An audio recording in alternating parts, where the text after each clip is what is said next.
Welcome, and thank you for being here tonight. This is our first debate following the 2024 election, which for most people was something of a big deal and a little hard, even for the victors. For those of you who are blues, probably I'm guessing you're feeling some bad feelings, maybe even despair. You might be doubting whether you want to depolarize. So being here tonight, thank you. That is a vote of hope. For those of you who are reds, you might feel triumphant, vindicated, joyful, but maybe someone out there is mad at you, cutting you off, defriending you. Your presence here is also a sign of hope. It's a complicated time. Feelings are running high. And so I am so grateful to see each and every one of you here tonight. Thank you for being part of this movement in this strange time we're living in. We are still here, still doing what we need to do to lift up all of you, reds and blues and purples alike, to hear you speak freely and fully without fear, all trying to make this country that we love the best it can possibly be. We didn't plan this intentionally, but I feel so grateful, serendipitously, that we have a chair to welcome tonight who I think by her very presence speaks to the continuity of this mission. Before I hand this over to her, in my capacity as her successor and the director of this program, I simply, again, want to thank all of you for being here, for having faith in this mission, and in our country enough that you are participating here tonight. You guys give me hope. And I trust that tonight you will do that for each other in all your honesty and all your good faith disagreements, bringing us ever closer to that elusive truth and deeper understanding that this program was founded to help us seek. And with that, it is my pleasure to turn this over to that founder and my dear friend, Madam Chair, April Lawson. Thank you, Jesse. Can we get a round of jazz hands for Jesse? And with that, I am calling this debate to order on resolved healthcare is a human right. For our first speech in the negative, I'd like to call on Cynthia. Cynthia, are you here? I'm sorry, I think she actually might be running a minute late. So let's instead go to Kristen. Kristen Hutchinson, go ahead and unmute. You have 4 minutes. Hello, everybody. This is my first time doing this debate, so I'll do my best. Oh, that's really nice. Okay. Okay. Hi, everybody. My name is Kristen. I am a graduate student in health policy and law, and I live with a severe chronic illness called ulcerative colitis. I do not believe that access to healthcare should be a bipartisan issue, as we all suffer from health conditions, regardless of who we vote for. But I do believe that healthcare is a human right. Access to healthcare is a substantial achievement of a country and its people. Guaranteeing a national publicly funded system of care would benefit all Americans. An example of this that we already have is Medicare. In order to get closer to this goal, we need to address the significant privatization of healthcare that is producing poor health outcomes in our country. I'm going to share data from a recent study that illustrates that point. In September of 2024, a study from the Commonwealth Fund analyzed 10 similar countries' healthcare systems. These countries included Australia, Canada, France, Germany, Netherlands, New Zealand, Sweden, Switzerland, the United Kingdom, and the United States. The parts of the healthcare systems that were analyzed included access to care, care process, administrative efficiency, equity, and health outcomes. The study found that the United States ranked last out of all 10 countries. The countries that had the best health outcomes were Australia, Netherlands, and the United Kingdom. A common element among all of these countries was that they have a universal healthcare system, and they consider healthcare as a human right, while the United States does not. In conclusion, I believe that healthcare should be considered a human right, particularly in the United States, as it is not now. Our country is considered the most innovative and developed country in the world, and we should be placing more value in the health of its people. Thanks. All right, jazz hands for our brave first speaker. Yes, excellent. And so proud of you for this being your first time. Yeah, I love first timers, it's great. All right, I'm looking for questions for the speaker. And if you have a question, I would invite you just to raise your Zoom hand. And the way that you do that is If you look at the bottom of your bar near your mute and video buttons and just look all the way over, there should be a raised hand button. Alrighty, so let's start with Charlie Green. Go ahead and unmute and ask your question to me. Madam Speaker, I would like to know what the previous speaker meant by addressing the privatization of healthcare in the United States. Excellent. Great job modeling the format. All right, go ahead. Yeah, to break that down, I would say that the model that the United States has in our healthcare systems is creating more profit for the healthcare services that are provided in comparison to having a human right given in other countries that gives access to that care instead of increasing profitization from those services. Excellent. All right. And Judith Charlotte, go ahead and unmute and ask your question to me. Madam Chair, could you please ask the presenter to put a link of the study in the chat? Good question. We don't usually put links in the chat until the end, but that is a thing that we can do, just because then all of a sudden there are 17 different links and everybody's clicking out of the meeting. And so that is a thing we can do, but not until the end. So let's do a different question for now. Alex Wissenfels, go ahead and unmute and ask your question to me. Thank you, Madam Chair. I am curious as to what criteria the speaker believes we should use for determining the level of healthcare that people are entitled to. All right, great. Go ahead. I'm sorry, could you repeat the question? Oh, Go yes. ahead. What criteria does the speaker believe we should use to determine what level of healthcare we are entitled to, or the resources we should devote to? Yeah, I think that's a really good question. I think modeling off of other countries that have established a universal care system would be a good start. But I do believe that a basic level of care is a human right. I do believe that a private health system is also beneficial in addition to that, based on other systems. And because that was a fairly short speech, we have time for one more question. Mr. Wilcox, go ahead and unmute and ask your question to me. Madam Chair, would you ask the speaker to address the situation we have now where private health care in the United States offers a tremendous amount of choice and very advanced medical care compared to other countries?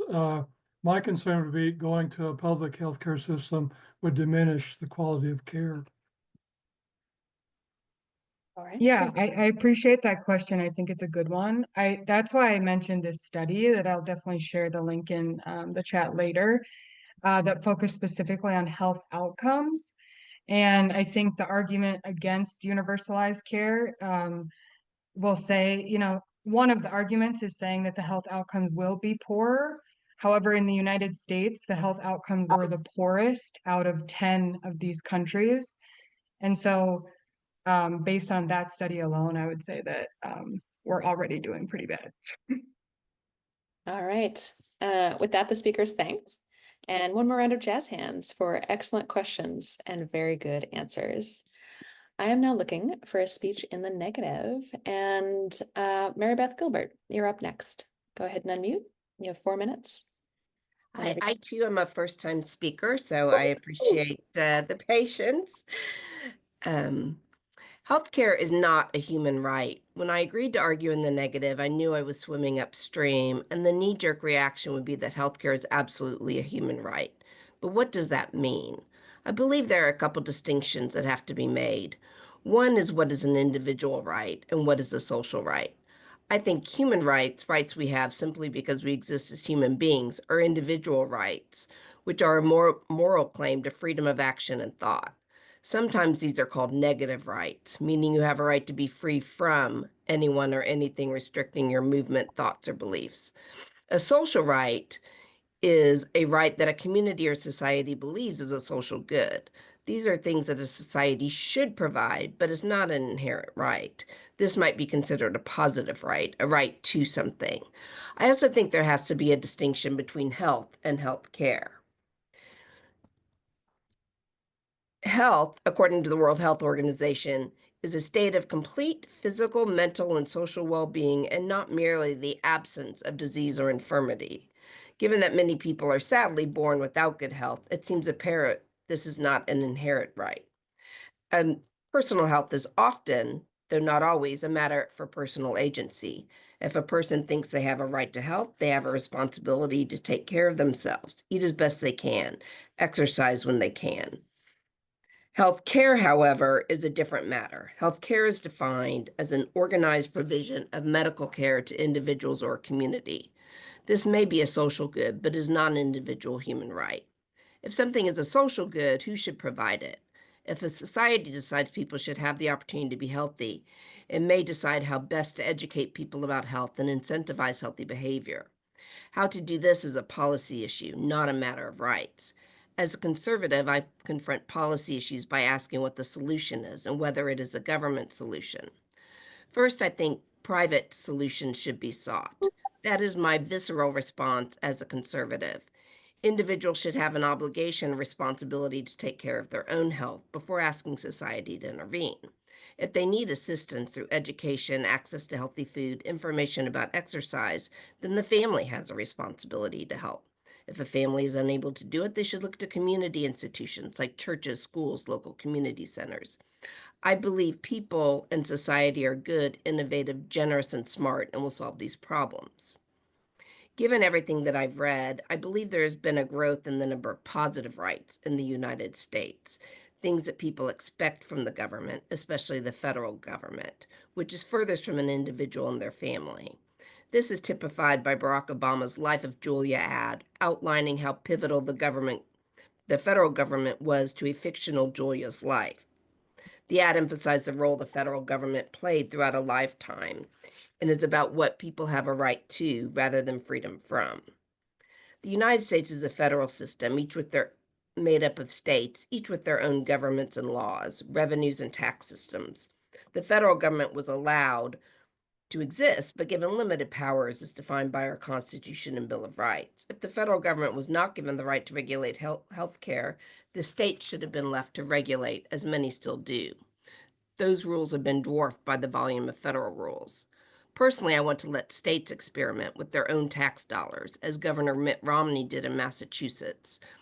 The Democrats tried to take this to a federal level and applied the same solution to the federal government that worked in Massachusetts without considering what might be good for South Dakota or California. The federal government has been intervening in healthcare since it started Medicare and Medicaid in the late 20th centuries. Human rights are rights we have simply because we exist as human beings. They are not granted by any state. As a conservative, I confront issues by acting what the solution is and whether the government is the solution. About 10 seconds left. Keep Oh, going. gosh. I'll sum up by saying when the federal government has gotten involved, it has made healthcare unaffordable and therefore limiting access for people to have healthcare. Awesome. I love that you had more to say. Jazz hands for our brave first negative speaker, also a newcomer. Wow, it's a rare debate that we get two new ones in the same first set. Great. All right, let's go to questions for the speaker. Mr. Diamond, go ahead and unmute. Ask your question to me. Madam Chair, just wanted to pass along my compliments to the last speaker's excellent comments. I have a question for her, which is, I think most people might think of, say, police protection or national defense as being maybe a social right, and wondering what she thinks, how to compare that, say, to healthcare being or not being a social right. All right, go ahead. I think healthcare is a social right, like education and like law enforcement. I don't think those are human rights, except to the extent, life and somebody's life is threatened. I I think that is something for society to decide, is this a good? And if so, how do we provide it? And I think that should be done at the most local level possible. If it can't be done privately and with individuals and families, then we should look to the government. What I want is for us to have the debate in the country, and it feels very much like we have not had the debate about how we define health, how we define health care, and who should be providing that right. When the federal government has come in, I feel that costs have gone up, and I'm a former healthcare lawyer, and so I've seen what has happened. And my husband, being a small business owner, we cannot afford healthcare now and pay about $40,000 a year. So I'm all for healthcare, affordable healthcare access, but I don't believe it's a human right. All right, very good. Hannah SG, go ahead and unmute and ask your question to me. Thank you. And I might not have it exactly sort of formulated right. I guess, Madam Chair, I am wondering about the sort of base assumption that people have an individual responsibility to do something and are capable of handling it themselves. And that while I would love to live in a world where I can meet all of my own needs, or I can reach out to community and people close to me, I wonder what people who do not have family, community, access to their own resources, where they are supposed to go if there are only private options. If that's the solution, is to keep it, private and individually focused. Thank you, Madam Chair. I don't believe that only private options are the options. I do actually believe there is a role for government, but I believe it should start with individual and family as things that you need to exercise, you need to eat healthy, you need to do some of the basics. But if somebody is chronically ill or is born with an illness, I do believe there is a role for government. I think that's very different than expecting government to provide universal, comprehensive coverage. And that is where I would like the debate to happen. And the debate made a big jump up to the federal level, which has been very inefficient, very expensive, kind of created some moral hazards by not wanting to follow healthcare economists in terms of the most effective and efficient way to provide healthcare. But I do believe government does have a role. But that is not a human right. That should be a society right to say this person has a chronic illness, cannot afford care, does not have family. We absolutely, as a society, must take care of that person. All right, very good. And with that, the speaker is thanked. Jazz hands once again for good questions and good answers. All right.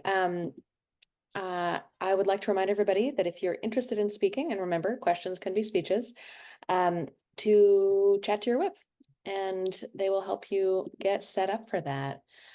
For the moment, we're going to go to our next pre-planned affirmative speech. So Cynthia King, go ahead and unmute. You have 4 minutes. Hello, thank you, Madam Chair. If we did not live in a society of rules and cooperation, the concept of what is or is not a human right would be almost meaningless. If we all lived on subsistence farms far from our neighbors, raised our own food, and gathered our own fuel, never interacting with anyone else, what we have a right to would be moot.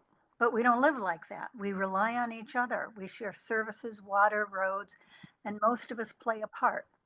The economist who figures out the most efficient way to distribute efforts in an emergency can do so because that person relies on other people to build roads, grow food, and build hospitals. The rights of individuals are bound up with the expectation that we have a civilized society that aims to benefit all of its members and be capable of cooperating as far as possible. I believe that at least basic health care is a human right. We have laws in some places where if you leave an injured person to die without helping them or alerting someone, you can be charged with a crime. But even if you couldn't be charged with an actual crime for doing that, I think most people would be really upset to find that someone, saw somebody bleeding in a ditch and stepped over them without a blink.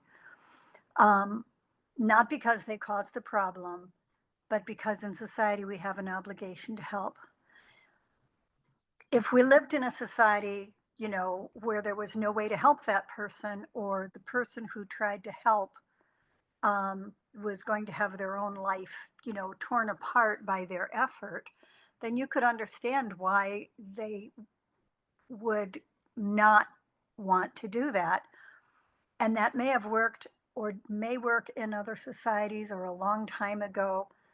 Even in medieval times, they did what they could for the poor. So, as a society, we can, and most developed countries do, leave, have the ability to do something. So, we do not leave people perhaps dying in the street, but dying or staying ill when they could be cured behind closed doors.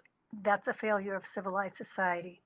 For some less altruistic arguments, we all should have the right not to be unreasonably exposed to communicable diseases from people that could have been cured before they coughed or, you know, spread whatever they had. And as an economist, in order to provide the best life for everyone in a society that we can, then we need to be, for everyone to be an active part of that society, and not leave people unable to work or manage their lives when basic health care would have helped that person become a contributing member of society. That only harms that person and their dignity, and it harms all of society. And to the previous speaker, I will say, I make no assumptions that this has to be free, or that it will be run by the federal government or a state government or something. I have, at various times in my very long career, worked for a couple federal agencies, and I would not want them making minute decisions about my health care. Um, I don't think the federal government is capable of that type of thing. But anyway, thank you, and that's all I have. Great. Jazz hands for Ms. King. Excellent. Are there questions for this?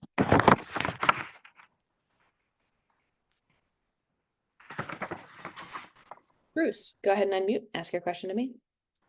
Madam Chair, I was wondering about something the last speaker said at the very end, that they wouldn't want the federal government making minute decisions about their health care. And yet we have a Medicare system in which the federal government funds health care, funds my health care as a retired person. And they're not making minute decisions about my health care. So it seems that I'm confused a little bit about what she was saying there, because it doesn't seem to me that it's necessarily true that a health care system sponsored by the federal government would make minute decisions. All right. So could she clarify? Yeah, go ahead. Thank you, Madam Chair. And to answer the gentleman's question, I would agree that there might be a role in the funding for the federal government, and probably will be, since otherwise people in Mississippi and extremely poor states probably can't afford to take care of all their sick people. I've worked in Mississippi and Louisiana for quite a while. I'm familiar with their economy. So anyway, but I totally agree that when I see different companies say, we can take the same amount of Medicare money and give you this set of things that might be helpful to you, and another one gives you another set of things, it's not exactly a free market, but it is allowing both competition and also putting a situation where, my concern with the federal government, I used to work for the Department of Housing and Urban Development. And if a regulation said we had to do something specific, that had been passed by Congress. And even if someone came to us with a proposal that we knew was dishonest, stupid, contrary to everything we were supposed to do, if it technically was in the regulations, we could not do anything different than what the person requested without literally an act of Congress. So, so as far as close, small decisions, you know, a federal standard of this is what we're going to cure and this is what we're not going to, and this is the only, you know, telling doctors you have to use, you know, maybe fail at the cheapest thing first or something like, you know, I just don't want the federal government involved in anything more detailed than sort of passing out to smaller people groups of people to make decisions. All right, and Mr. Davis, James Davis, go ahead and unmute, ask your question to me.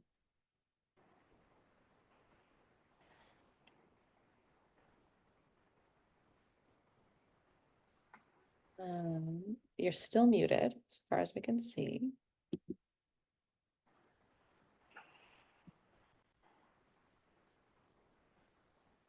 All right, give me one more second here. We will come back to you. Mr. Green, go ahead and unmute, ask your question to me.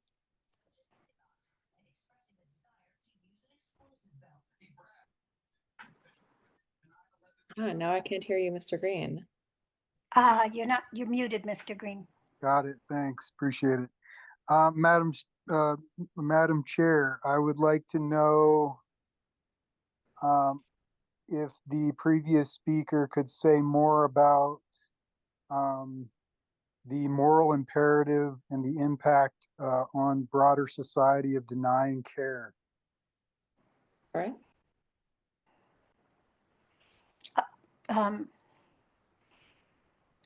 I would say that there are lots of people who could either work fewer hours or spread the work among more people if what we were doing was efficient. When you think about it, if you deny care to people who could possibly, get a job, maintain it, do it well, take care of their own life, if it were not for whatever their health care issue was. Right now we have sort of a patchwork. If you need kidney dialysis, well, you can get help with that. But if you have some other thing like your pancreas, well, we don't have a special program, I don't think, for the pancreas, which is just as a terrible situation. Anyway, sorry.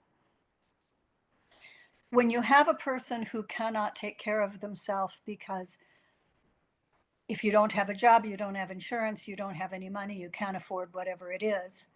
And it might be a major life thing that could be fixed or turned around or ameliorated. Not only have you lost that person from society as a participating member in many ways, you're also hiring people, 3 people shifts all the time, who could be doing something else. When you think about it, keeping people sick so that we can give more people jobs, nursing assistants, is not efficient. They can all go do something cool. All Well, right. For a final who like their jobs, it never sounded like fun to me. For a final question, Mr. Davis, I think we can hear you now, so go ahead.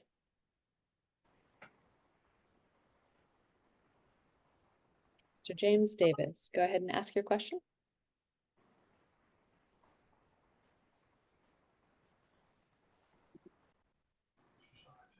Mr. Davis, you don't appear to be muted, so I just want to check and see if you do want to ask your question. All right, maybe we'll get you next time. All right, with that, the speaker is thanked. And once again, big jazz hands for good speeches and good questions. Okay, we are now moving to a speech in the affirmative, in the negative. George Smith, you are up, unmute, and you have 4 minutes.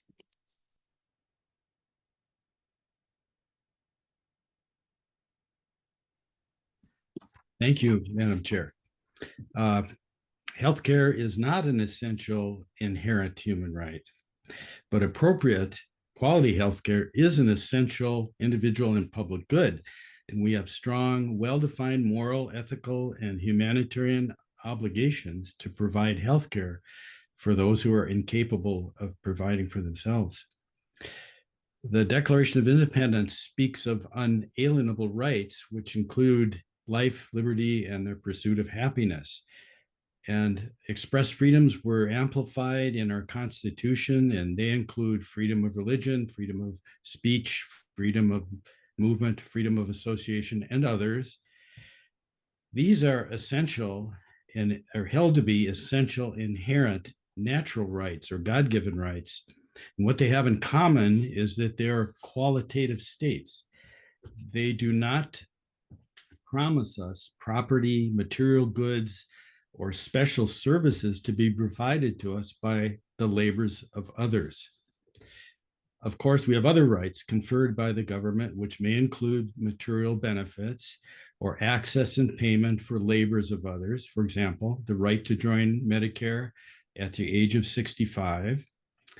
But these are relative rights, and they depend on economic realities. They could be underfunded and revoked. They're not essential, natural, or inherent rights. The UN Universal Declaration of Human Rights in Article 25, Section 1, declares that there's a human right to a standard of living adequate for the health, medical care, and security of basic needs. These rights, being dependent on a high level of prosperity within a country, are clearly relative rights and were clearly aspirational at the time they were declared in 1948. And they, of course, have not been fulfilled in the subsequent 76 years. Meeting the highest standards of modern healthcare require massive infrastructure, an army of highly trained providers, and expensive research complexes. And they are only available in economically successful nations. To achieve the universal healthcare aspirations expressed by the United Nations, we need to grow strong, vibrant economies around the world. We need to govern ourselves with that in mind. It may actually be counterproductive to frame healthcare policy discussions in rights language. We need to emphasize economic realities that will get us to goal, emphasize responsibilities and obligations to which we have already subscribed. First, the moral, ethical, humanitarian principles which require us to act with mercy and compassion toward those in need and to provide healthcare for those without capacity to provide for themselves. And individuals have responsibility to act prudently to provide for healthcare for themselves and their dependents, and to be good stewards of their health through lifestyle measures, vaccines when appropriate, and preventive healthcare. No, healthcare is not an inherent natural right. Availability for excellent, affordable healthcare for all is a goal we all want to achieve.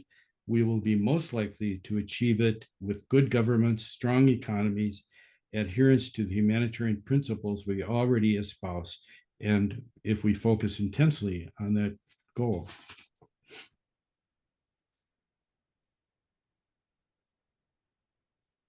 All right, very good. Are there questions for the speaker? I see a couple already.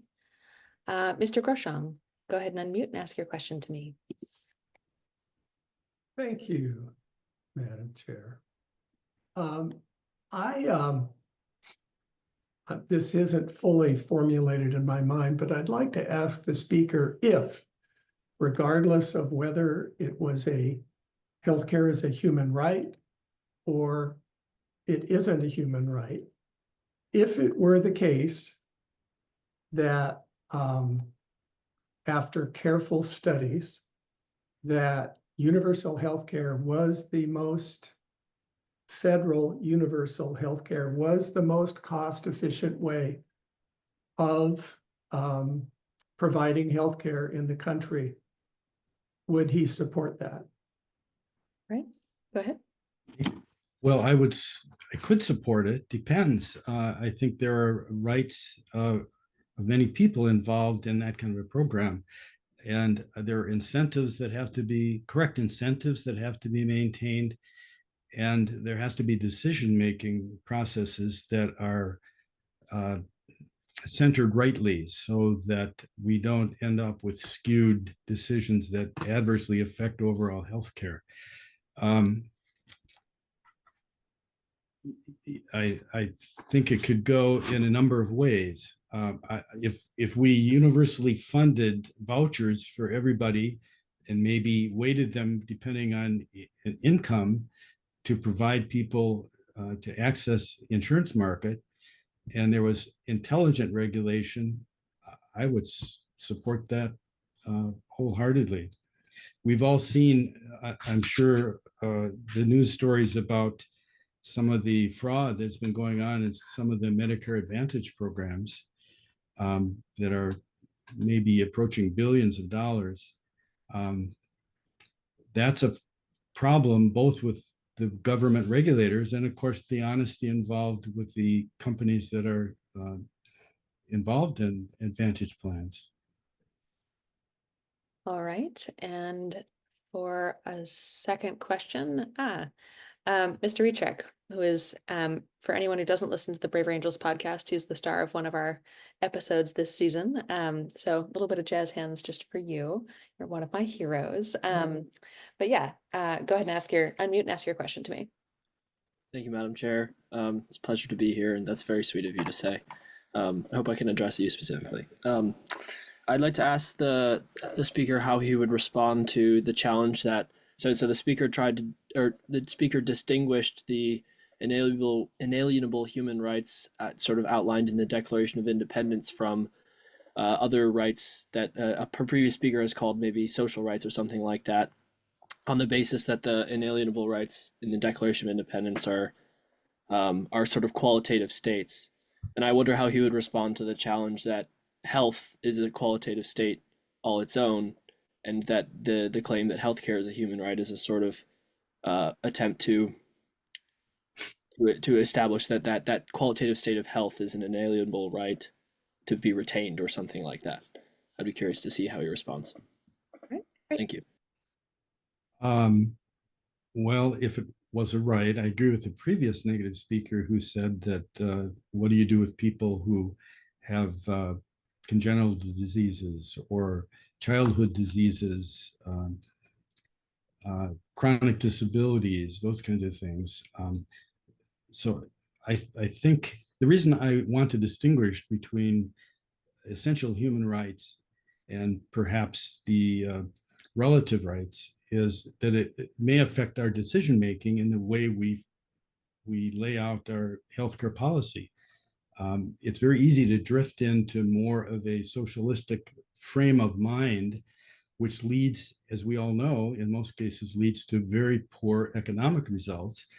And these rights that we're talking about, the rights, these relative rights to healthcare, are dependent on economic viability of our nations. The more economically successful are, the more we can actually distribute excellent healthcare. All right, very good. Jazz hands. Once again, the speaker is thanked. And we will move on to our next speech in the affirmative. And so we're now going to open it up. And so those of you who have chatted your whips, thank you for that. And anybody else who'd like to speak, remember that's how we collect the speeches that are yearning to be given. So for now, I'd like to go to Robin Lofquist. Go ahead and unmute and ask, excuse me, you have 3 minutes. We're switching to 3-minute speeches. So go ahead, Robin. I would argue that healthcare is a fundamental right, a human right. The most fundamental right to life, as designated in the Declaration of Independence, as well as the UN list of human rights, is the right to life. The right to life without healthcare is a nonsensical proposition. Your right to life starts at birth, supposedly, and then if you get measles and you're crippled by that, or you have a cancer situation, you die. How is that a right to life? The other thing I would say is that our current system is completely corrupt. Right now, we're basing our distribution of healthcare, which is a finite resource, so it's always going to be rationed in some way. Right now, it's rationed on the basis of wealth and power and prejudice, so that people who are white, people who are wealthy, people who have jobs have a right to healthcare. The richer you are, the more healthcare you can use for any purpose, basically. Whereas people who are not wealthy or who are between jobs have healthcare that is creaky at best and certainly much more limited. Moralistic distributions of healthcare resources create ethical problems. So, for example, saying that someone shouldn't get healthcare because they smoked or they didn't take care of themselves. What about their kids? If there was secondhand smoke in the household, should their kids get healthcare?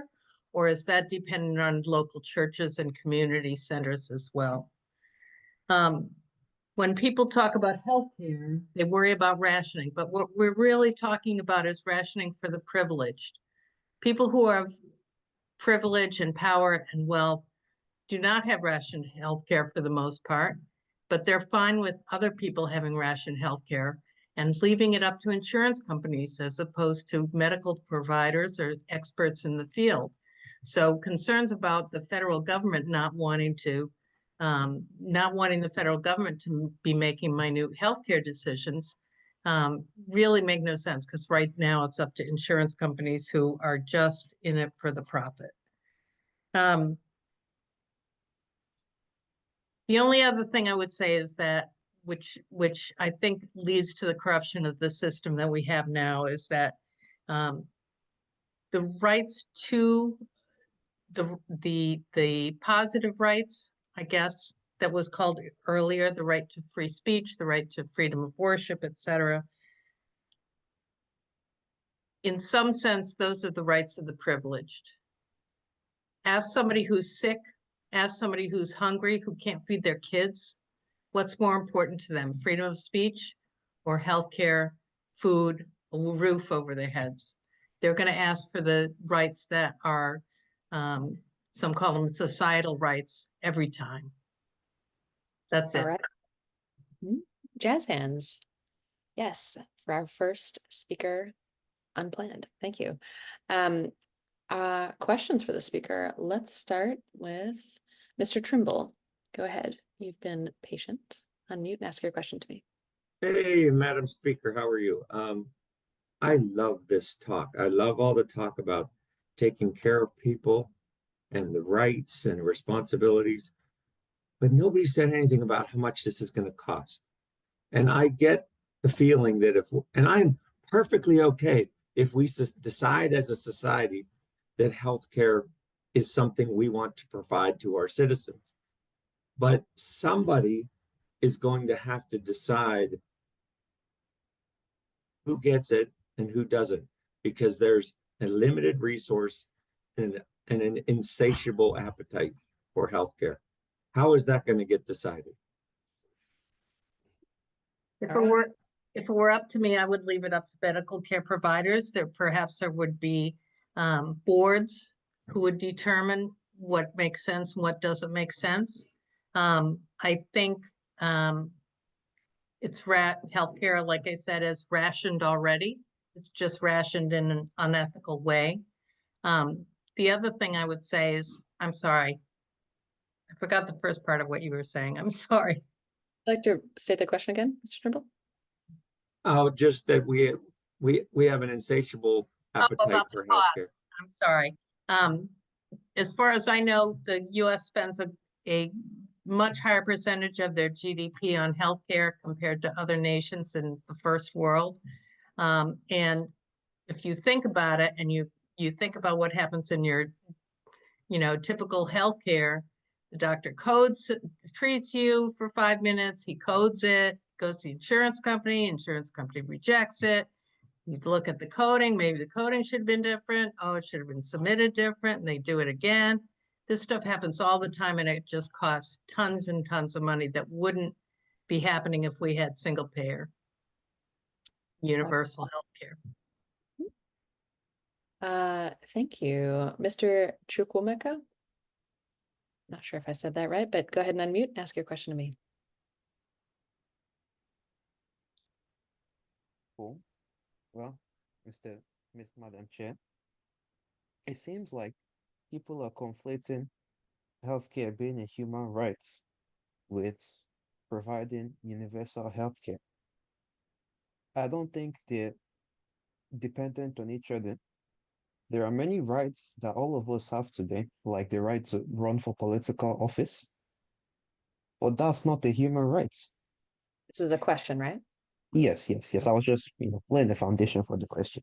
So, can the speaker acknowledge that healthcare is not necessarily a human right, but that doesn't invalidate the fact that universal healthcare could be a fiscally reasonable action to take at the federal level? If I implied that healthcare is not a human right, I didn't mean to. My argument is that since right to life is definitely a human right, and by almost anyone's definition, the right to health, to life without health care is nonsensical. And by implication, the UN in their list of human rights also includes health care. By implication, a right to life includes a right to health care to prolong life and improve quality of life. Right. Very good. We will take one more question for the speaker from Michelle S. Go ahead and unmute and ask your question. Thank you very much. Madam Chair, I'm wondering if the speaker thinks that if there's like a connection between if we go to something that's like universal health care and we're paying for it all, do you think that would cause on the back end of that, like some more regulation on how our food is produced, what kinds of things are going into our food that are causing us to have all the inflammation? And because I've been to another country and it was like, I had some M&Ms over there and they were not nearly as sweet as the M&Ms in America. And I thought, this is great. Like they're not raising up their babies to be dependent on sugar, salt, and fat the way that we have poisoned our system here. So I wonder if putting that pressure on, if that's a relationship that we need to be looking at, and if we're footing the bill for it, then maybe that'll back food producers into a position where our food supply becomes more healthy. I certainly would hope that we would be emphasizing in any kind of universal system, and even healthcare today, that people would be emphasizing preventative care, since it's so much more efficient and leads to much better quality of life for everyday people. I hadn't really thought about the impact on food producers. I think that's a good idea. And as someone who doesn't have a sweet tooth, M&Ms that are not as sweet, I think is a great idea. Well, y'all are wrong about that, but with that, the speaker is thanked. And yes, very good. Don't take away my M&Ms. I would now like to move to a speech in the negative from Mr. Chukwuemeka. Go ahead and unmute. You have 3 minutes. Oh, I didn't think I'd get to be able to talk. Okay. I think this question truly is more of a philosophical one than a practical one. Healthcare, or at least the way I see human rights, is that they are not contingent on other people providing them for you, for the most part. Irrespective of how you're born, you retain your rights to be free from torture, your right to life, your right to freedom of speech, your right to own property, of course, if you can at least afford it, so to speak. I think you have a right to access healthcare. But to say you have a right for someone else to foot the bill for your own healthcare is not necessarily true. The speakers, someone else said that life without adequate healthcare, like what kind of life is that? You can also stretch that to anything else. What kind of life is a life where you can't eat?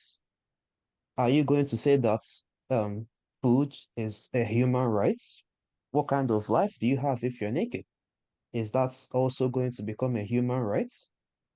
That means that if someone doesn't provide healthcare, then you can sue the hospital for a human rights violation.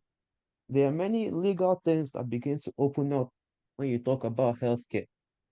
It's not a human right. That doesn't mean it's not something that society can aspire for. There have been many studies that have been done. It's generally cheaper to use universal healthcare, but it opens up a different set of problems. For one, you become fiscally responsible for someone else's decisions. For instance, alcohol and tobacco consumption is legal in the US across the board. But everyone knows that these are detrimental things to your health. Now, the consensus is that people should be able to make that decision for themselves. But does that also hold when I have to be financially responsible for the downfall of those decisions? If someone drinks and gets into a car crash, in a universal healthcare system, you're financially responsible for their decision. I think that if you want to get universal healthcare, what should be provided, at least at the federal level, is universal preventive healthcare, because that means that you can diagnose problems, you can find out about problems before they become chronic. Imagine how many cancer cases could be solved cheaply if they were caught at stage 1 and 2 versus the latter stages that become vastly more expensive to handle. And it also incentivizes people to take care of their health, because at the end of the day, you're responsible for the financial part if you don't.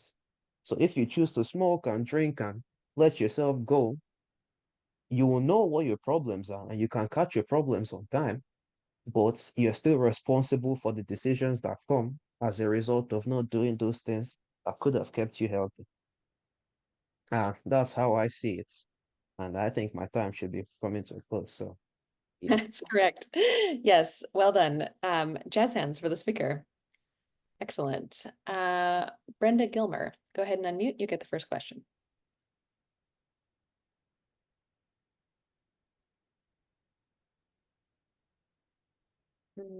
Not hearing you yet. Okay. Madam Speaker, thank you for this opportunity. I would ask the speaker to address the fact that because to the issue of people taking responsibility for themselves, and we'd have a system that says, drinking, all kinds of things, we shouldn't have to pay for that. We live in a United States where there's all kinds of evidence that establishes that people of color who have been systemically discriminated against live in places where there are food deserts. They live in places where there's bad air. They live in places where there's mold. And how in a system other than universal care, where you just say everybody's entitled to it and we're going to have a good society and everybody's going to be working, happy people so they don't have health problems. How would you draw that distinction between voluntary and totally involuntary bad health because of systemic exclusion from good things in the United States? All right, go ahead. All right. I'd say that is a systemic issue that can definitely influence some decision making.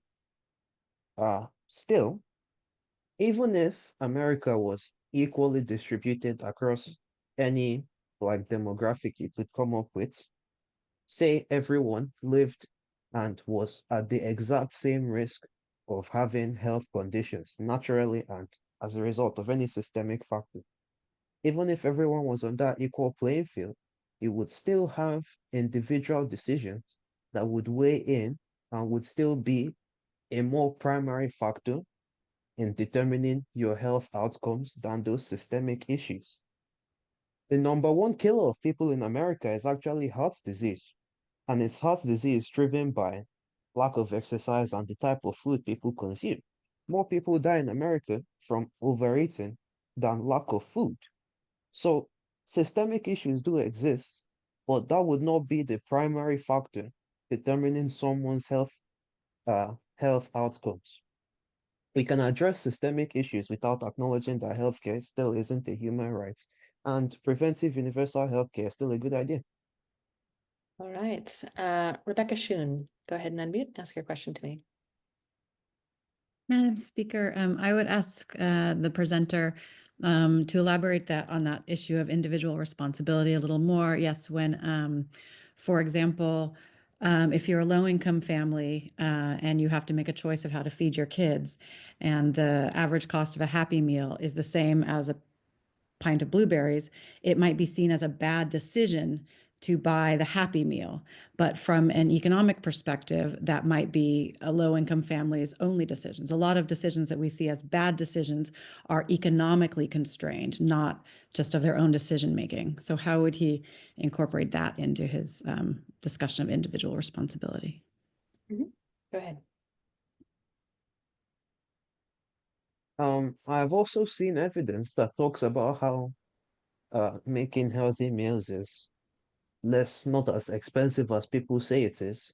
Well, it's more of a time factor.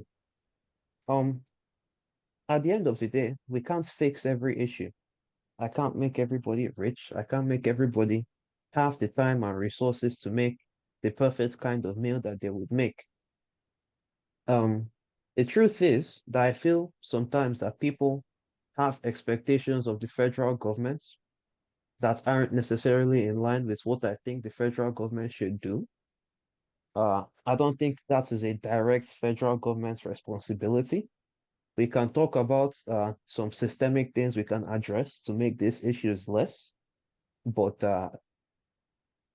again, there are many decisions that people can make at an individual, at a collective level to alleviate some of these problems. All right. With that, the speaker is thanked. Jazz hands for good questions and very good answers. We're now going to go to a speech in the affirmative from Sally Simpson. Go ahead and unmute. You have 3 minutes. Okay. Yeah, I'm Sally, and I'll speak in the affirmative. And I feel like once you privatize healthcare,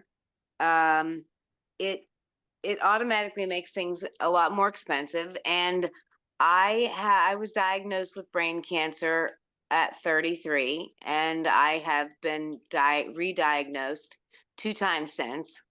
And I currently have brain cancer, and my medicine right now to slow the tumor growth cost me $35,000 a month. And that is not to mention the MRIs and the EKGs and the blood work. And I also have ulcerative colitis. And I look like the healthiest person you could imagine for a 51-year-old.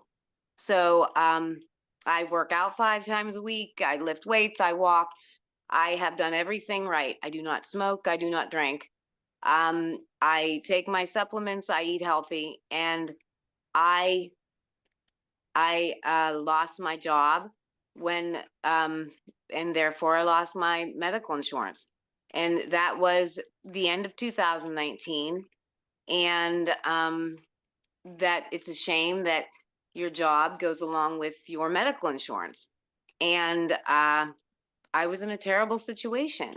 So I'm just saying that I feel like it's not always the person's fault. And I guess that's why I'm saying that I feel like it is a human right. And I do not, at this point, I hate to say that I do not trust my doctors, because I feel like they're in bed with the pharmaceutical companies and they are out for the money. I go in there and I don't know how many times they will just push medicine at me for various things. And I think surely there's got to be a better solution than just another pill or and that medicine that I'm taking. I don't know, but I feel like there's got to be a better solution than what we have. And when our life expectancy in this country is going down, and we are the only advanced democracy that has privatized healthcare, and this is what's happening to us, there is an issue with it. And it can't just be coincidence that that's happening. So I feel like that would be my argument for universal healthcare and healthcare being a human right, because it does lead to life. I would not have my life if I was not fortunate enough to have family members that had helped me out. But if I didn't, I would have been in terrible, terrible shape. So, and there's no way that medicine would be $35,000 if we did not have privatized healthcare. I'm just saying that would not happen in another country. So, I guess that's what I have to say. Thank you. Thank you for sharing that. Jazz hands for the speaker. I appreciate the gift of that story. Mr. Ruth, go ahead and unmute and ask your question to me.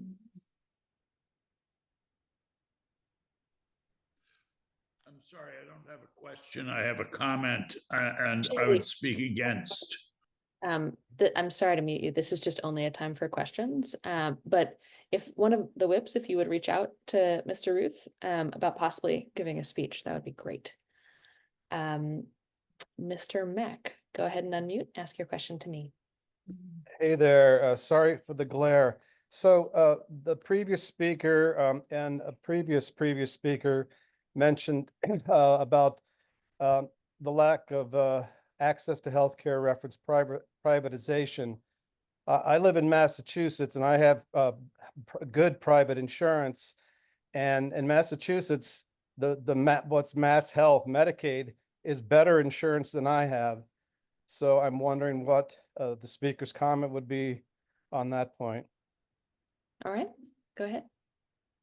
Yeah, well, when I had to quit my career to go on chemo for the year of the pandemic, and have my brain surgery, that was the third brain surgery that I had to have for that. I had to go into the assistant's office and go on Medicaid. And so Medicaid had to pay for that brain surgery. And then when I ended up going on disability because the brain cancer came back, I couldn't hold a regular job, even though I'm working now. And with disability, you get Medicare, but you can't get a supplemental that's like a regular supplemental, like when you're 65. So you have to get a special supplemental, which is a totally different deal. So I ended up getting medical assistance for workers with disabilities, which I have to pay for, but I also have to work. So, but I can only work a certain amount of hours. So it still leaves me at a poverty level because you're only allowed to work a certain amount to keep your disability, because I still have brain cancer and issues. And also, but I still have to work so that I can get the mod. And they only offer that. They offer that in some states. They offer that in Pennsylvania. And I will say it's okay, but most places will take Medicaid. But like when I had my brain surgery, they wanted me out of the hospital the next day. And and you could literally see my heartbeat in my head still because it wasn't sealed over yet. And I told them that I thought I needed to stay another day. They kind of rushed things along, and things are paid for, but not always. You don't always get the best care, but it's paid for. So I will say there's that. It's covered, you know. But the taxpayers pay for it, and I'm still a taxpayer. And I'm just saying, if it wasn't privatized, it would not be that expensive. So it does cost more money for the taxpayers in the long run. So it is a valid argument. Yes, great. We'll move on to the next question from Mr. Chukwumeka. Go ahead and unmute, ask your question to me. Madam Speaker, first off, I suppose my regards for your situation. First situation. Without trying to sound like, like uncaring of sorts, it's a very rare situation that you're in. That she's in. And Third yes, that she's in. And it's not representative of the general trend, even if you stretch it a bit. Like the vast majority of people are not in a situation like this.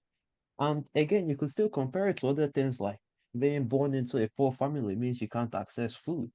Does it become a human right to have access to vegetables versus a Happy Meal? Does it become a human right to have access to jackets for the winter?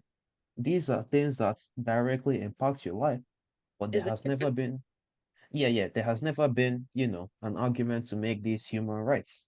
So how do we include healthcare, but we don't include the more pressing matter, which is food? all right? Ms. Simpson, go ahead. Okay.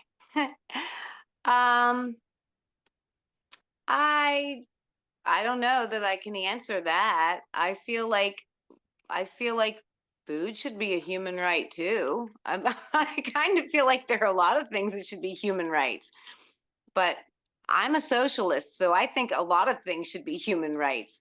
I work with a housing encampment. I try to help everybody's lives be better. So that is just my opinion. I think there are a lot of things that should be, I think that you should work and not be exploited. So I think there are a lot of things in life that should be human rights.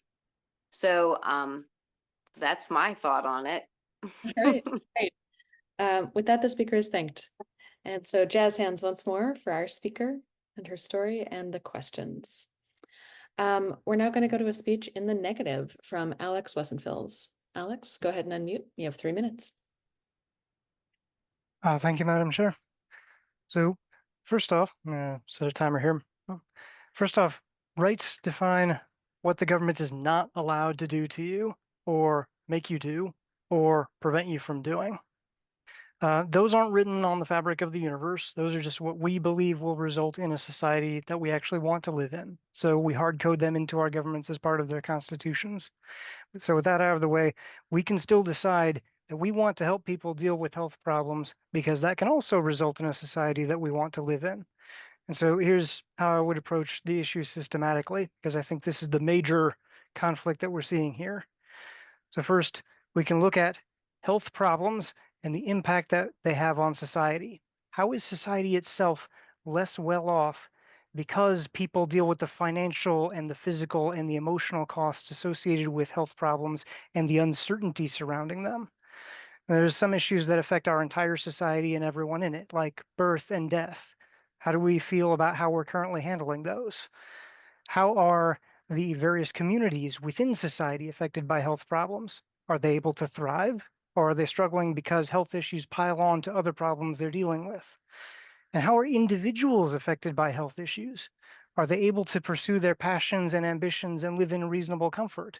Do they struggle to manage their health? Are they stuck in bad situations because of existing or potential health concerns? So as we assess the situation, we can look for opportunities to provide preventative care, short-term care, long-term treatment, and longer-term research that can have a large positive impact for individuals, our communities, and society in general. And we can start with the easiest and least expensive of those high impact opportunities and keep going up until we reach the ones that are expensive and difficult enough to get significant pushback. And then we can look at what we can do to change the situation over time so that we keep improving people's ability to maintain their health in the future, one way or another. And we should keep in mind that healthcare issues are closely related to economic issues. So we can separately approach economic issues, and sometimes that will be necessary to address the healthcare issues. Sometimes issues like nutrition will virtually disappear when we address the economic problem. And of course, we'll need to be aware of the incentives that result from any policy or system we create. We ideally want to create incentives for people to take care of their health and for medical professionals to be both efficient and effective. We can work on how that works later. I think we can all agree on that. We got a problem with circular incentives where people don't want to become doctors because doctors are overworked, so there aren't enough doctors, and so they're overworked. That sounds like a vicious circle we should be able to fix easily. Transparency in healthcare costs is another issue that should be relatively straightforward to address. Other issues are more complicated, but when we step back and approach the issue with our ideals, but also respect for the realities and the limitations that we have yet to overcome, we will find it's worth devoting serious, creative, and logical thought to exploring what sorts of outcomes we can build together. Thank you very much. Yeah. Yes, jazz hands for the speaker. Thank you. Mr. Wilcox, go ahead and unmute. You get the first question. Madam Chair, would you ask the speaker, given that our present system, highest highest cost for Medicare, medical care, Medicaid, Medicare for people over 65, highest rate of bankruptcy, I think, is attributed to medical expenses. I mean, it seems like we're providing health care for some people, but we're not providing health care for everybody. So how would the speaker address the present situation? Go ahead. Not entirely sure I understand the question correctly, but it sounds like it has to do with the distribution of healthcare between different demographics. But I'm not quite sure which ones we're referring to here. Retirees, impoverished people. Could I please get clarification? Yeah. Would you like to clarify, Mr. Wilcox? Yeah, Madam Chair, I'm specifically speaking to the fact that some people have a right to medical care, i.e. People on Medicare, people over 65 have a right to health care. However, other people do not. So it seems like we're living in a society where some people have a right to health care and other people do not. How would the speaker address the situation as it presently exists? Got it. Thank you. Thanks for the clarification. I do think it would be a good idea to establish some minimum level of health care for various types of conditions, both preventable and not, various factors, to just establish what are the things that we want to provide no matter what. Just no matter what happens, what are the things that we will be able to set people up with an eye towards helping them improve if reasonably possible. And then, of course, the fine details of what we believe is reasonable will be subject to debate and also change, hopefully, as technology improves. Hope that is a satisfactory answer. All right. Mr. Green, go ahead and unmute. Next question's to you. Yes, Madam Speaker, if I understand correctly, the previous speaker is suggesting that healthcare is currently not a right in the United States, or is not it's not a human right, and that therefore there's a difference or a distribution issue that's related to economics that carries all kinds of societal impacts across the board. So I'm curious as to, considering that the United States spends about $12,500 per capita per year on healthcare, which is far above any other nation in the world. You know, and the outcomes are much lower. You know, what kind of policy should we enact, you know, in terms of rights that could encourage the government to change its stance? All right. That's a good question. I still would not describe it in terms of rights, just because in my mind, a right is a restriction on government power, because everything else requires those resources, and then we have to argue about how much resources we want to spend on any given thing. Whereas a right to me is more absolute if possible. So in that case, I would be looking at both for-profit, nonprofit, and government institutions to be looking for ways to improve human health outcomes individually and collectively. And we the people would have to make sure that we're holding all of them accountable, because none of them are going to, if we don't do that, then we can't actually, let me start that sentence over. We need to hold them accountable, because otherwise they won't be accountable, and we can't trust them to do their job if we don't say, we reject these people, they're not doing their job, we're going to bring new people in. That's pretty much how we get anything done. So I hope that answers the question. All right, and with that, the speaker is thanked. Jazz hands for the speaker and for the questioners. Yes. All right, we're now going to move to a speech in the affirmative from Mr. Recheck. Go ahead and unmute. You have 3 minutes. Thank you, Madam Chair. I think each argument that we've heard today kind of suffers from the same challenge, or has to face the same challenge, and that is framing. So much of the debate that we're encountering today is how you frame the issue. And so a lot of speakers are spending some time at the beginning of their delivery framing the issue in a certain kind of way that they find helpful or understanding. I'm not going to be any different. I'm going to offer a framing of my own. The way that I'm going to offer a framing of my own as well. The way that I see this resolution is either trivially true or trivially false. What I mean by that is, healthcare is a human right? Sure it is. Yeah, healthcare is a human right? No, definitely not. The important question is what follows from the claim that healthcare is a human right, or that healthcare is not a human right. Now, I happen to think that healthcare is a human right, that's the particular framing that we should have, but I think that kind of stems from a lot of my thoughts about what rights mean and how they're understood.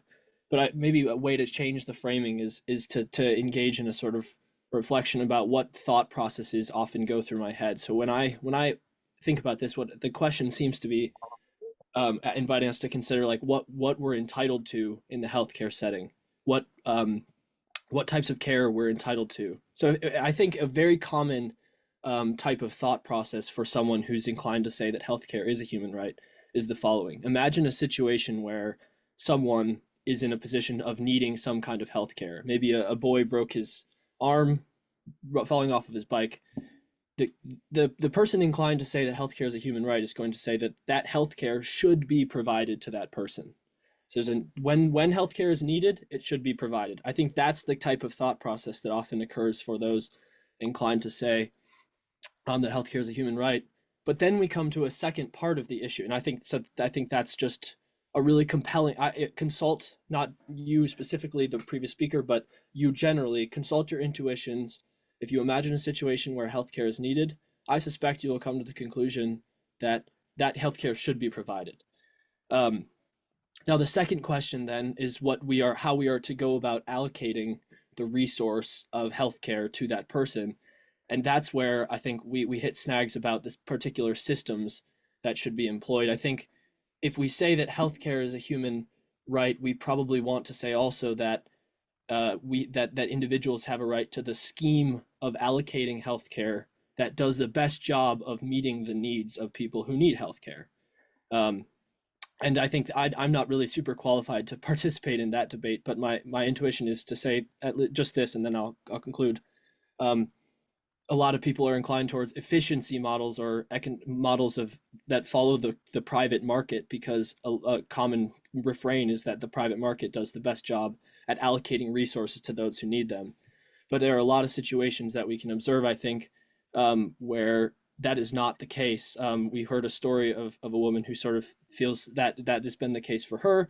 So anytime that the market is not doing a good job of allocating the resource of healthcare to those who need it, we have an instance of market failure that I think could justify government involvement, and probably does. And I think a lot of the comments that we've heard today in affirmative are suggesting different ways in which those market failures can be observed. Right. With that, the speaker is thanked. Sorry, not in the you're done way, but just we will move to questions. So first, Ms. King, go ahead and unmute and ask your question to me. Hello, Madam Chair. Would we be able to ask the speaker if the assumption is that if something is a human right, that means you need to get it free and the government has to provide it for you. I mean, we are also supposed to have a human right of the pursuit of happiness, but the government doesn't have to go find me stuff to make me happy. I can still have responsibility. It's only a problem when the government closes the door, all the doors on my ability to be happy, or closes all the possible practical doors for me to feed myself or have a home or whatever. But are you assuming that making something a human right means you have to get it free and the government has to like go, did you get that? Okay, yeah.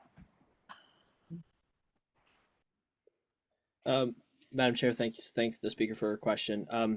I think no. What my point about how the proper way to respond to the resolution is to say what follows is one way of saying it does not follow that from the claim that healthcare healthcare is a human right, that it should be provided everywhere and always for free. I do think a sort of tentative principle to navigate that situation, though, is that saying healthcare is a human right is akin to saying that all individuals have the right to or are entitled to a government which does its best to try and provide a structure, a society in which the resource of healthcare is best allocated. So I don't know what that is. That's just a principle to sort of to say what we're entitled to. And I don't think that it takes further argument than I can provide to say that the best scheme for allocating healthcare resources is one in which all services are paid for by the government. All right. And we'll next go to Mr. Crema. Go ahead and unmute and ask your question. You need to unmute, I think.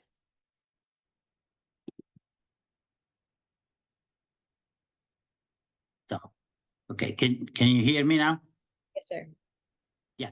I wonder if you could ask the speaker what to clarify an opinion that I have. I don't know if he can, but it's my impression that there is legislation, or it is the law, that healthcare has to be provided in emergency cases. That is, if someone drop a wounded at the hospital has to take care of this person without asking if he has health insurance or not. Now, this is this the law of the land? And if it is a law of the land, isn't that an implicit admission that health care is a right? And really that the discussion that we have is the quantity of health care that can or should be provided. But basically, we have accepted as a society that we have to take care of someone who is not in good health. I thank the gentleman for his question. I think one way to I don't know if I want to say that I do think that is, it's my understanding that that's the law of the land, that it is the case that healthcare must be provided to those in need of it for survival, no matter what their sort of insurance status is. I don't know if I want to say that that's an implicit admission that healthcare is a human right, but I do think it proves the point I was trying to make in my speech, that we do have a very powerful intuition that those who need healthcare should get it, and I think that then we have to face this separate question. I mean, I think that's kind of the real sticking point on in the resolution that we all kind of consider today, which is whether healthcare is a human right. Is we're consulting that intuition. The next step is to then say how we're going to go about allocating those resources. And I know I've said something similar already, but I hope I don't sound like a broken record. Not at all. With that, the speaker is thanked. And jazz hands for good questions asked and answered. We're coming close on time, so there are a few people who still want to speak, and so what we're going to do is move to a lightning round where each speaker gets 2 minutes, and we will not do questions. And speakers, if you no longer want to speak, you can of course say that. But if you're up for a lightning round, that's where we will. That's what we'll start with. So we will shift to a speech in the negative from Michael Fitzpatrick. Go ahead. You have 2 minutes. Thank you very much. I want to argue for universal healthcare access, but not on the basis of human rights. Rights talk, I think, has made the debate intractable. This is because we tend to ground rights in one of two ways. Rights are either located in a national constitution or rights are located in our common humanity. If the question is whether we have a right to health care in our current national constitution, then I would say no, we do not have a right to health care. And if the question is whether we have a right to health care on the basis of our common humanity, I think we play right into the hands of rights skeptics who have doubts about these mysterious rights that emanate from our human nature independent of any governmental structure. I would not say we have a human right to health care. Instead, I would say that we have a human need for health care. We should provide reasonable health care access to all people because they need it, not because they have a right to it. This would shift the focus away from debates about rights and instead center us on talking about meeting human needs.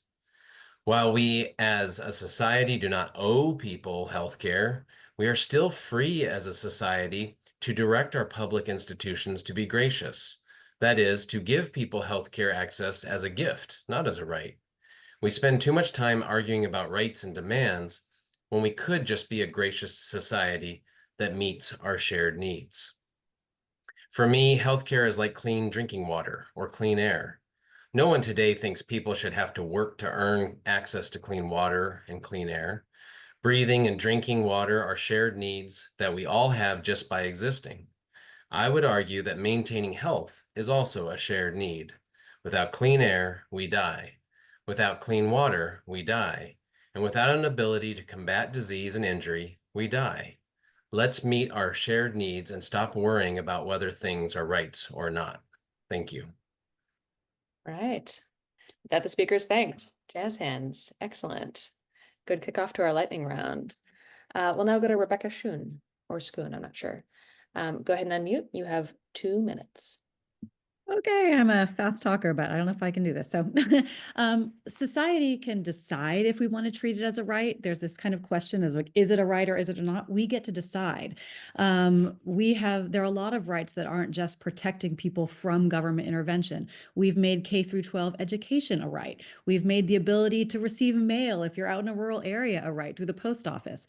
But right now we treat healthcare the same way as we do like a TV. If you have money, you can buy it. If you don't have money, too bad.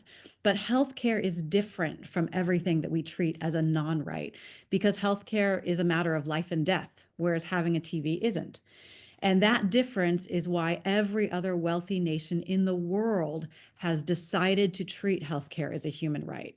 The US is the only wealthy nation that doesn't. And I wanted to speak briefly about why it's important that the federal government is actually running it. And that's because the government is the only institution who can guarantee something as a right. Private companies charge money for services, therefore it's not a right. Nonprofits don't have the capacity to treat everyone, so many people wouldn't have access, therefore it's not a right. That's why every wealthy nation has created a federally run universal healthcare system. The reason why we can't just localize everything is that we actually see that in our current system. One of the biggest problems is total inefficiency. This may surprise you, but federally run national health insurance plans are the most efficient. They save a ton of money, not by denying you care, which is how private insurance companies save you money, but by things like, think of Costco. When you buy in bulk, you save money. Or another example is there was a case study where there's a hospital in Massachusetts and a hospital in Toronto. They serve the same number of patients, but the billing department in Canada employed about 25 people. The billing department in Massachusetts, for the same number of patients, had to employ over 200 staff because our private insurance, different codes and paperwork was so complex. That level of waste is throughout our system. and universal healthcare systems, which do offer healthcare as a right, simplify and save money, and therefore can be cheaper and better afford to serve everyone. I think I'm over my time. Is that? I was about to interrupt you. Yes, nicely done. All right, with that, the speaker is thanked. Jazz hands, absolutely. Good. So our next lightning round speaker will be Charlie Green. Go ahead and unmute. You have 2 minutes. Unfortunately, we're not. Am I AF or neg? I never did quite figure that out. Well, you're in the negative, but my understanding is that That you works. All right, you- that's you the will- one I prepared for. Great. So I'm going to, since I'm negative, I'm going to say that healthcare is not a right. Rather, it is a moral imperative. And if we know better, we must do better. Our modern healthcare system globally is dependent upon research and development. And research and development cannot be conducted well unless we have a profitable medical healthcare system. This also extends over to the markets, the free market system that we have in this country, the capitalist free market system, in that we have insurance companies, healthcare providers that are all for-profit corporations, and they depend upon profits in order to pay and provide high-quality healthcare. So for these reasons, we must do better. We must improve efficiency. How do we do that? We do that through better tax structures. And the current tax structures that we have do not adequately support the medical system that we're providing citizens in this country. We also need to encourage our federal agencies and ask them to improve their regulations of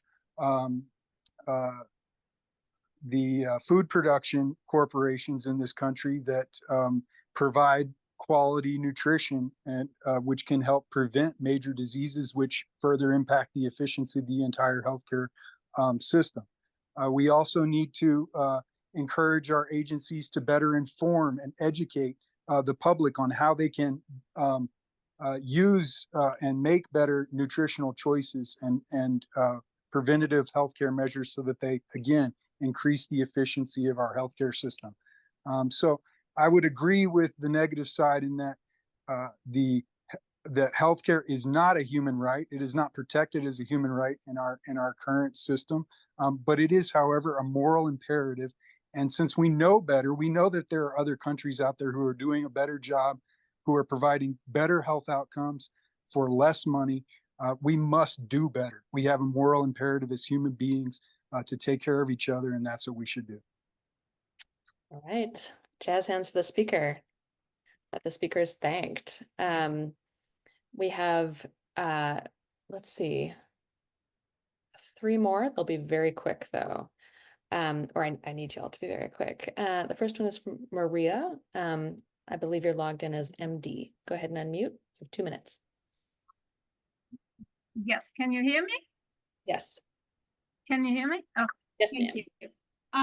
Yeah, so I would like to speak in the affirmative. So it seems that most of the speakers who have actually answered the question about human rights are very well versed in law and philosophy. So I'm not. I'm a STEM scientist. But I would rather go in favor for universal healthcare, and I was very happy to see that even those who said healthcare is not a human right are generally for providing universal healthcare to people, which I think is the smart thing to do as a society, because we all profit from having productive members of society, and it's also the pro-life thing to do. Plus, all of us, or basically 100% of us, will need healthcare at some point of our lives. So it's not kind of like a gracious gift and charity we do to somebody else, but the healthy get peace of mind from universal healthcare, and the sick get treatment. So I'd very happily lose money when that means I'm I'm healthy, so I'd rather pay more money into the system because that means I'm healthy enough. The second thing I wanted to say is it's important to distinguish universal health care from single payer slash Medicare for all. So universal health care is a goal. Medicare for all or a single payer is a tool. So given the current healthcare system, single payer may or may not be the best tool to arrive at universal health care, because we are at a point now where we have 17% of our GDP or so is like healthcare or so. So you're at, so I would argue, go ahead and just last sentence. yes, I would argue that we necessitate a multidisciplinary group of experts that includes the stakeholders, and we could learn from other countries to develop the best healthcare system that we can develop here. All right, very good. With that, the speaker is thanked. Yes, hands, yes. Okay. And then we will now go to Rick Copeland. Go ahead and unmute. You have 2 minutes. Thank you, Madam Speaker. Currently in this nation, we have a patchwork of different health systems. I guess I'm rising in the affirmative that healthcare is a human right, although I would prefer to couch it in terms of a guarantee of healthcare, basic healthcare. But the patchwork of services that we currently have includes cash payments, private insurance, employer provided, Medicare, Medicaid, the Veterans Administration. All of these are different models, and having so many different models imposes a cost. Previous speaker mentioned the billing departments being so much larger because of the difficulty of paying. So, and none of these, in all of this system, we still don't have universal coverage. So we still get worse outcomes. We still spend more money. So that's why I am in favor of a universal healthcare, and the tactics of getting there, whether it be single payer or some other method, is relatively unimportant. But the universality of coverage, I think, is one of the things that can drive those efficiencies. It will also, if we had it, would also lead to a boom in entrepreneurship. As someone who has owned his own business, being tied to an employer is one of the things that prevents people from leaving to start their own businesses because they simply can't afford to pay for their own health care. And finally, just that means testing through Medicaid or age testing through Medicare, that just adds more administrative burden onto the provision of healthcare that is an unnecessary cost to the system. And so hopefully I've used a little bit less than my 2 minutes. Well done. Yes. All right. Jazz hands. The speaker is thanked. Bravo. That was 1 minute and 35 seconds. And for our final speech of the night, we're going to go to Ronald Meck. Go ahead and unmute. You have 2 minutes. Oh, great. I don't know if I can say this exactly, but there's been a lot of talk about, I generally agree with the notion that it's a right, more on the notion of a societally granted one than an inalienable one. And the thing is that when I have a right, it means someone has a responsibility to give me the right. And there hasn't been much discussion about my responsibility to myself regarding my right to health care. And I think that's a crucial component, i.e., don't we have to make a reasonable accommodations to live in a way that doesn't place an unnecessary burden on society to provide us with our right to health care when we haven't taken any responsibility for our own right to health care? All right. Very good. That the speaker is thanked. Jazz hands for this last speech and for all of them. Well done, everybody.